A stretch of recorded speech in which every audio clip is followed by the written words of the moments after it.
So we should probably talk towing MPG really quickly. Gas engines naturally are going to burn more fuel when you're towing, even more so than undeleted diesel in terms of having a DPF system. Older diesels that don't have a DPF system or deleted diesels get better fuel economy. That's just kind of a rule. And the reason is because you don't have to shoot a bunch of diesel in to burn off the soot that's captured in the soot cooker, i.e. the DPF, if you don't have a DPF. As soon as you don't have that, you don't have to overfuel the engine or have, some of them have a 7th or 9th injector, depending if it's a V8 or an inline 6, an extra injector in the exhaust stream. Other engines like a 6.4, and I'm pretty sure Cummins did it for a while, I think with the 6.7. It didn't have an extra injector. They had the rear cylinder on the Cummins, I think it was number 6. They'd overfuel the crap out of it, and it would cause extra fuel to go into the DPF and to get the DPF really hot, and then it would burn it all off, and yep, bumpy. And you'd burn more fuel because you're wasting it to burn off soot. That is totally harmless. Soot is diatomic carbon. It goes back into the carbon cycle and produces all these beautiful things that we call trees. Yes, my hands are really dirty. I've been loading stuff into my trailer. We're looking around at all kinds of carbon-based life forms, including ourselves, and the carbon will go into the air and eventually settle back down onto the ground, diatomic carbon, and it will end up into a plant, which will be eaten by an animal, and then it'll end up in the animal, and the cycle will continue. So why we're so worried about soot cooking, I don't know. It's pretty excessive, especially considering we make a ton of nitrous oxide when we have a soot cooker. Nitrous oxide is created by hot combustion, or lean combustion if you're not talking about a soot cooker. So we make a ton of nitrous oxide in the soot cooker to burn off the carbon. The carbon isn't hurting anything. And then we shoot in a bunch of urea to neutralize the nitrous oxide and break the diatomic nitrogen off. And then we make water with the NH4, the urea, and whatever. So it's also stupid. Moving on, I don't have to worry about that because we're driving my 7.3 right now. It very commonly, as it's getting right now, I've noticed between 12 and 12.5 is a pretty good norm for towing anything that has some windage. It's not really about the weight, it's about the windage. The truck doesn't really seem to care that much about weight. It gets the same fuel. I'm towing right now my dump trailer with probably 2,000 or 3,000 pounds of not dumpable items. I'm moving some furniture and a big axle and a transfer case and a transmission and a couple other, some odds and ends. Hopefully those parts are going to end up underneath my 12 valve at some point when I straight axle swap it and put an NV in it and good stuff like that. And I'm sorry that's twitchy. I promise, guys, I'm not trying to be twitchy. I think there's a little bit of a vibration because of the road and it's making my hand move. So let me see if I can do a little better job. I'm sorry. I'm trying to make this as steady as I can. So as a norm, at 17,000 pounds towing my Mini, I'm getting about 12.5 as well. The Mini has a lot less windage than, say, the dump trailer or than, say, an enclosed trailer. My enclosed trailer, that when it's empty, probably weighs, shoot, I'll bet it doesn't weigh any more than 2,000 pounds. And then I put some camping gear in it or something like that, and, we might be rolling at 3 by the time you have coolers and whatever and clothes. And I'm so sorry it's bumpy, guys. I'm not trying to be that awful. I'm trying so hard. I want to try and make an interesting video, and unfortunately we seem to have a little more hand vibration than I'd like. It's not my hand shaking, trust me. Alright, we're going to do our best. We're going to trudge through this. I'm sorry, guys. If you need to kind of look away and just listen, I'm not trying to get you all sick. So, with that enclosed trailer, I'm getting about 12 with mixed driving. And it doesn't weigh anything. So with fuel economy, a lot of it, unless you're in stop and go traffic, a lot of it really has to do with windage. It really doesn't have to do with weight. Once you get the weight moving, there really isn't very much holding you back until you're in the mountains. If you're on flat land, weight isn't really a huge detriment. We're supposedly getting 12.4. I towed the dump trailer down on this tank, and then now I'm heading back up, and we're getting that. Now, I also... I can't believe it's shaking that much. So I drove this truck up north on a little expedition, and I was able to, for the first time, go a very long ways empty in mixed driving. And I hand calculated to 18.23 of mixed driving, but basically country roads, 55 to 63 approximately. And I will post the trip meter. You're gonna have to trust me on one thing. This truck likes to, when you leave the driver door open, it resets the dash, and that's no good. So you end up losing your trip meter if you forget to leave your driver door open while you're doing something.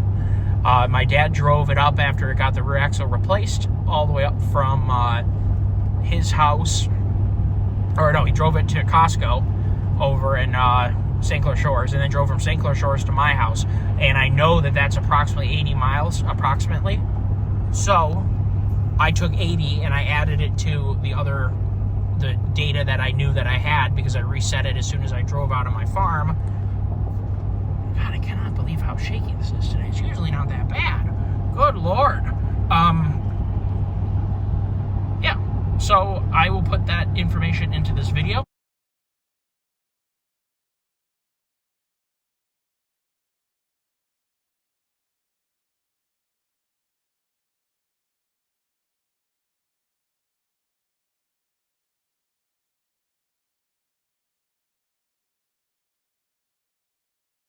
So I just wanted to have a little conversation about fuel economy, and it with 7.3 is quite acceptable, and it really isn't.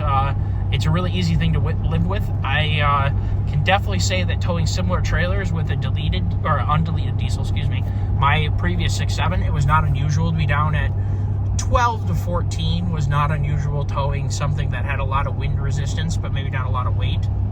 God, I cannot believe how much this is shaking. It must be because of the dump trailer yanking the truck around. That must be what it is. The other thing is, too, I haven't had time to air the tires down. I meant to do it today. When the dealer replaced my rear axle, they must have set my rear tires up to oblivion, because this truck is stiffer than heck right now. It is unbelievable. So keep in mind, airing down is always a good idea. These tires have enough weight capacity to have only 4 of them and to fully satisfy an F450 with only 4 tires. So you do not need to be at maximum pressure. Not even close. You do not need to be on the door. The door is for maximum GVWR. If you're not at maximum GVWR, you don't need to be at the door pressures.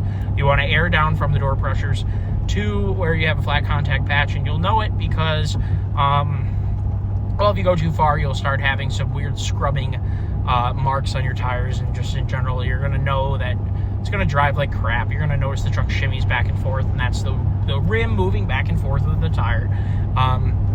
We can go over that stuff a little more closely too. I've always jickied with tire pressure because there's always a balance. If you over-pressurize the tire, your handling goes to crap and it gets very bumpy. If you under-pressurize the tire, usually you might lose a little bit of fuel economy, and I don't like to lose fuel economy, as maybe some of you viewers have noticed. I do like to keep the fuel economy up. So, yeah. Moving on.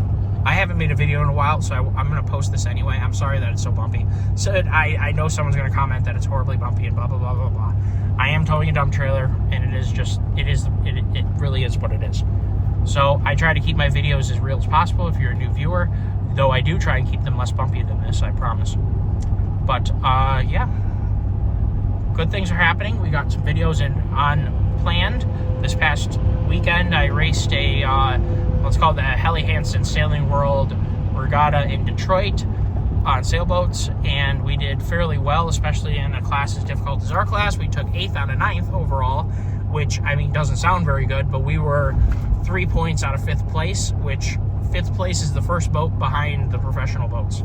So, the top 4 boats are arguably pros, and I feel very good about our performance. We raced exceedingly well for being, amateurs. And I was the youngest person on the boat by far. My dad's 75. Several of the other guys were in their 70s. One guy was, I think, over 75.